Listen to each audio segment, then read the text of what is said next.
Машаллах всем! Устали от городской и рабочей суеты? Хочется поехать в горы, отдохнуть и посмотреть уникальные места?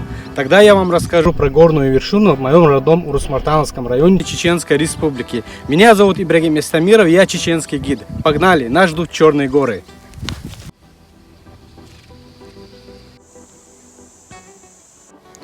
Наш маршрут лежит через лесные леса Черных гор.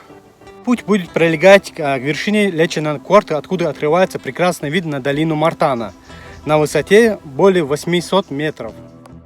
На самом деле она очень похожа на голову сокола. Ее вид, особенно с дальнего расстояния, напоминает силуэт этой птицы. Вершина расположена между речи Танги и Мартанки. Южная сторона этой горы – ответственная стена мощной скалы, где находится грот Леченан-Хак, Соколиная пещера. Однако без альпинистского снаряжения туда пробраться очень опасно.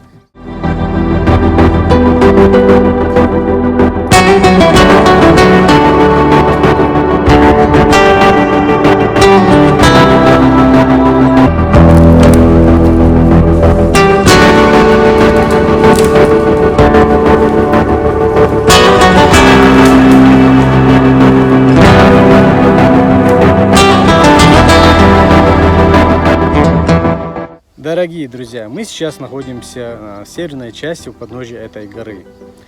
Действительно, невероятные пейзажи, захватывает дух, хочется просто сидеть, смотреть и созерцать, размышляя о вечном.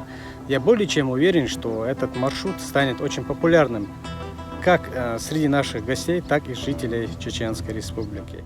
Я приглашаю всех посетить наш регион, посмотреть наши достопримечательности. Приезжайте, смотрите, узнавайте. Всем всего хорошего, удачи, берегите себя.